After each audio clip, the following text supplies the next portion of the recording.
Ikatlong kabanata. Sa mga mag-asawa.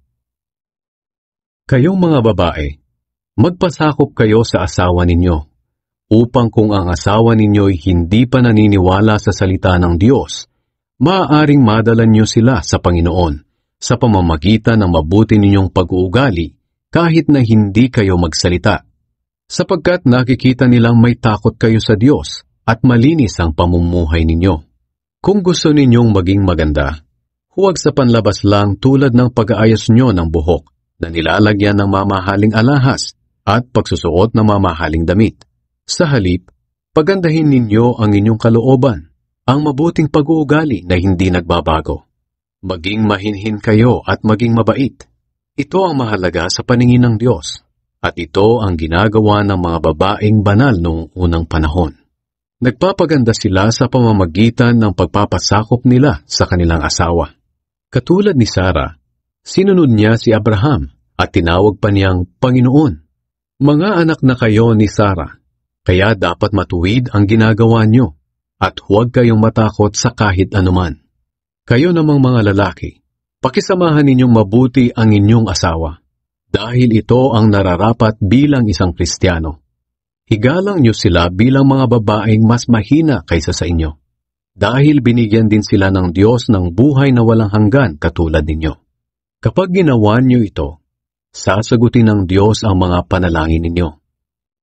Magmahalan kayong lahat. Ngayon, narito ang ilan ko pang bilin sa inyong lahat. Dapat magkaisa kayo sa isip at damdamin, at magdamayan. Magmahalan kayo bilang magkakapatid. Maging maunawain at mapagpakumbaba kayo sa isa't isa. Huwag ninyong gantihan ng masama ang gumagawa sa inyo ng masama. At huwag din ninyong gantihan ng pang-iinsulto ang mga nangiinsulto sa inyo. Ang dapat ninyong gawin ay manalangin na kaawaan sila ng Diyos, dahil pinili kayo ng Diyos na gawin ito, at para kaawaan din niya kayo. Sapagkat sinasabi sa kasulatan, ang sinumang nagnanais ng maligaya at masaganang pamumuhay ay hindi dapat magsalita ng masama at kasinungalingan. Dapat lumayo siya sa masama at gawin ang mabuti.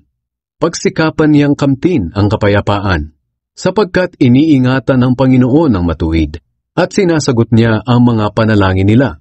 Ngunit galit siya sa mga gumagawa ng masama.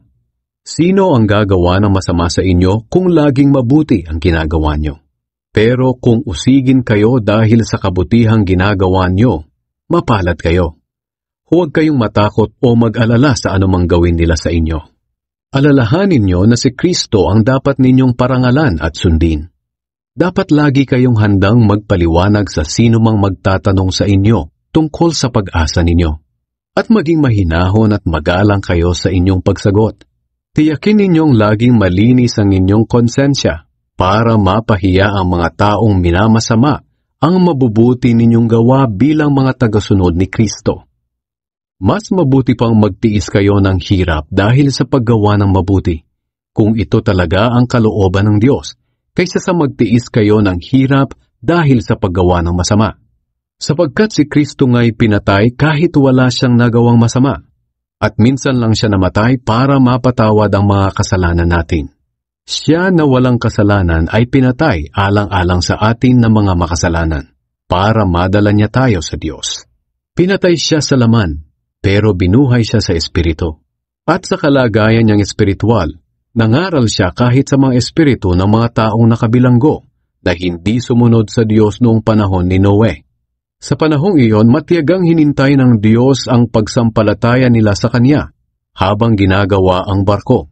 Ngunit 8 tao lang ang sumampalataya at pumasok sa barko at nakaligtas sa tubig. Ang tubig na ito'y larawan ng bautismong nagliligtas sa atin sa pamamagitan ng muling pagkabuhay ni Hesukristo. Hindi ito paghuhugas ng dumi sa katawan, kundi pangako natin sa Diyos na hindi na tayo gagawa ng anumang bagay na alam nating labag sa kalooban niya. Si Hesukristo ay nasa langit na ngayon, sa kanan ng Diyos, at ipinasakop sa Kanya ang lahat ng anghel at ang lahat ng espiritong namumuno at may kapangyarihan.